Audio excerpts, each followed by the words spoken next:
Hello everyone, and welcome to Mega Man X3. I know that these things just go right into back to the cutscene, so I'm not going to bother doing some huge speech before we start. I think I am going to turn the volume down a little bit. I'm not sure how loud that was. Doesn't matter. Either way, I've had Mega Man X3 planned for quite a while, since Mega Man X2, before it. And I've wasted no time getting back into it because I need another series up on the run. X, I'll clear out the enemies out here. You go ahead and deal with the ones inside. Okay, so like I was saying, I don't really have another series up, and I had this one completely ready, so I thought I'd just go ahead and do this one straight away.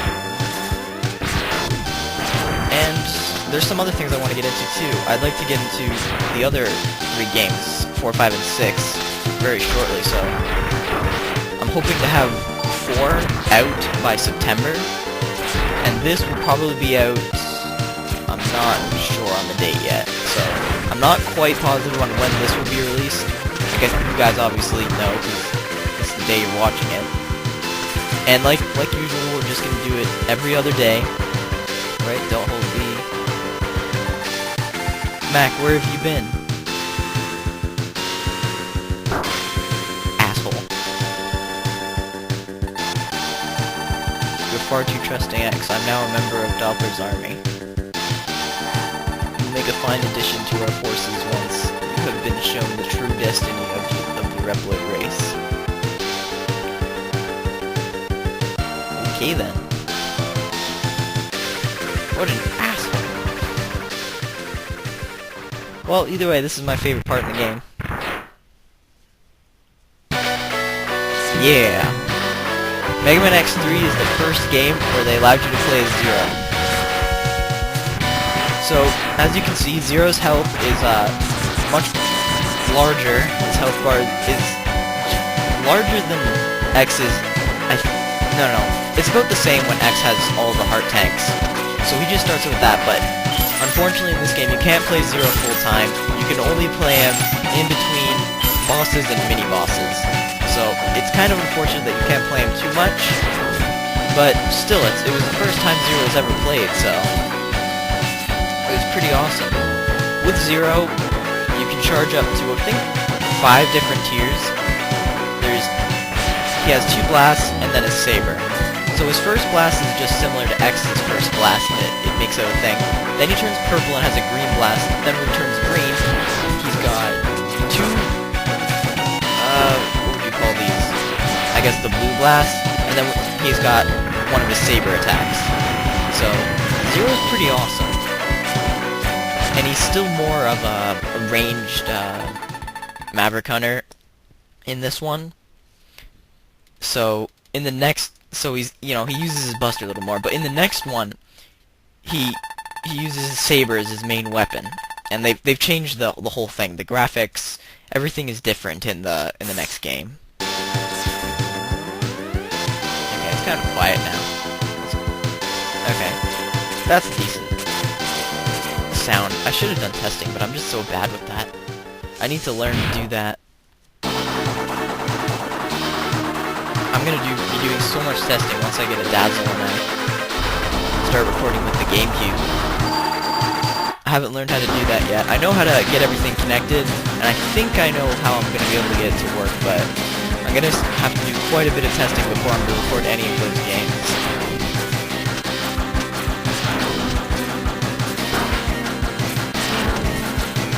You'd think this giant guy would do a little bit more damage to me and take a little bit less damage. And you'd think that he'd have a little bit more weak spot than his eyes. His eyes are his only weak spot.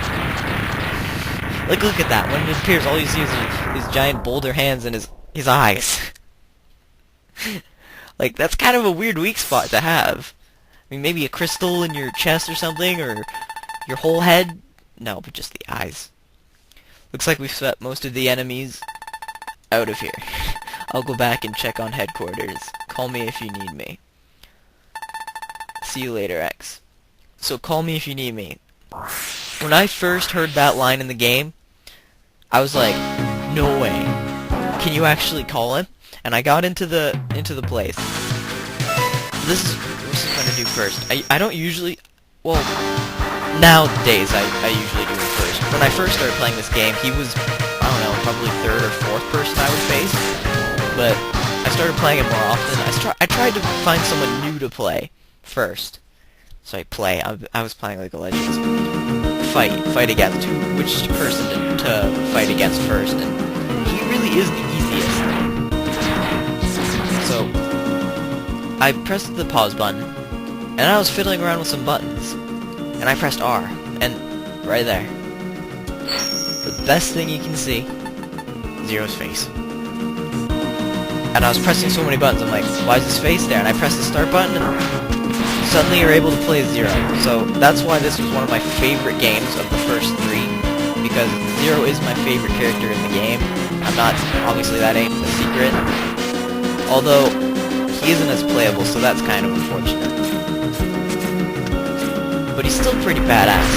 You don't want to die as him, because he has some important dialogue later on in the game. And he does become a little bit more important helping you out with the boss, which can be pretty difficult without his help. Well, not... The boss is easy, but there's a wall that crushes you. Okay, so once you get to these doors, X contacts you automatically and takes over, and then you can't be Zero for the rest of the stage. And in boss rooms like this, there won't even be anyone in here. There's two bosses later on, mini-bosses, named Bit and Bite, and you have to face them in those rooms when they're summoned. I think it's after you beat two, what do you call them? You know, two of the masters. So after we beat this guy and then another guy, I think that the Bit and Bite are summoned and you have to face them. Although you only have to fight them once in the stages, each of them. If you don't beat them with their weakness, then you'll have to face them again later on. Kind of. It's hard to explain, I don't want to spoil anything, but you'll have to face them in a way again. But if you beat both of them with their weakness, then it makes another boss that you have to face. Okay. I don't know what this thing is meant to destroy, but I'm destroying it. Okay, this jump, man. There we go. Okay, well, come on, speak, man. One of the reasons why I do this stage first is right off the bat, you can get the leg upgrade. Enter this capsule X. Take this leg upgrade. The upgrade will enhance your mobility in the air. You will be able to dash left, right, or even straight up into the air.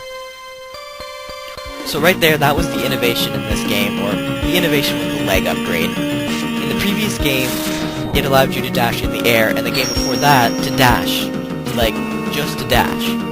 And then they made it so you can dash up. And I don't think you were able to dash up again until, I think, Mega Man X 6? I mean, there were, you know, dash up like that.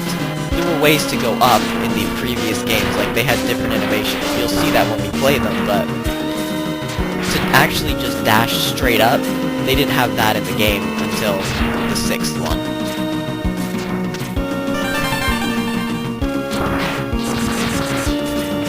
God damn, so many enemies! They just don't stop! Oh wow, they don't. Not that hard to beat though.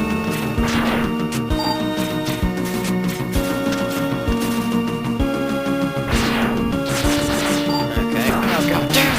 Those guys just appear in your face! Suck it, guy. I'll take that. Oh wow, the boss. True. This was actually a short stage. So, one of the reasons the boss is so easy to beat is he's really slow and you can outrun him. So right now he's gonna charge into me, and that's how fast he can go. So as long as you spam the dash button, you can get away from him easily. Oh wow, jumped too early. And he just basically does that, for a while, and when he has his horns out, he actually, instead of just hitting you, he'll actually grab on you and slam you into the wall. And eventually he'll get pissed and start shooting these ice spikes at you, which you can easily avoid, but he clearly didn't. And he has one other move that hopefully he'll do. Oh, okay, here he is. That move. That beam actually won't damage you, but it will freeze you in place, and then he'll, you know, slam into you.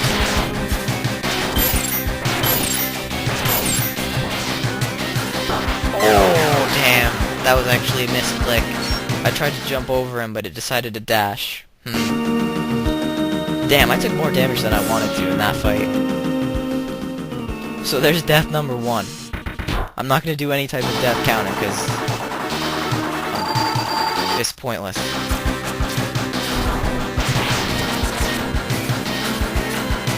God. These games, I think as it went, the games got continuously harder. Maybe. Yeah, actually, no. Yes. Yes. Yes, for sure. Although, except for Sigma. Sigma kind of went in a weird line. He was relatively difficult in the first game. In the second game, he was so friggin' easy. And in this game, he's pretty difficult to beat, actually. We're gonna have some problems with Sigma in this game. In the fourth game, he's really hard.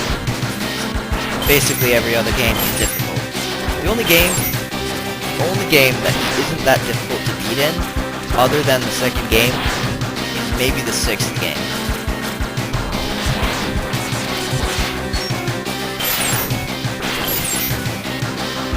Okay, so I don't need to bother destroying that, because he's just gonna do it himself.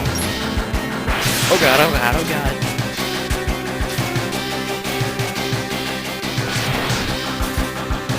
Nope.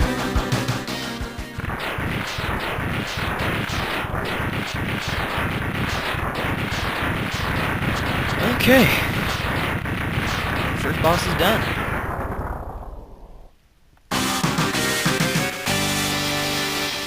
Awesome. I can't remember what I get from him. Oh wait, it tells me anyway. Who cares?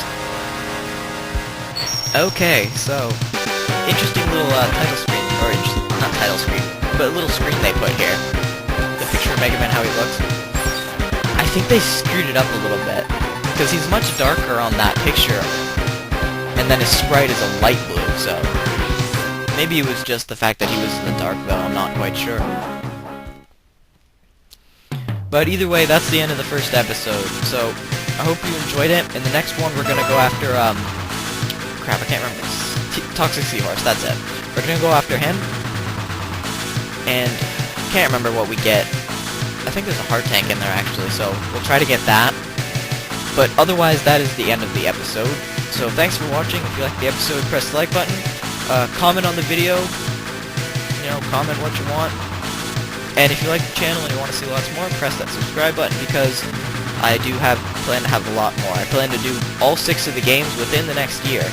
Well, hopefully. I hope to have X6 finished by the end of January. But that's just wishful thinking. We'll see if that actually is true. Either way, that's it.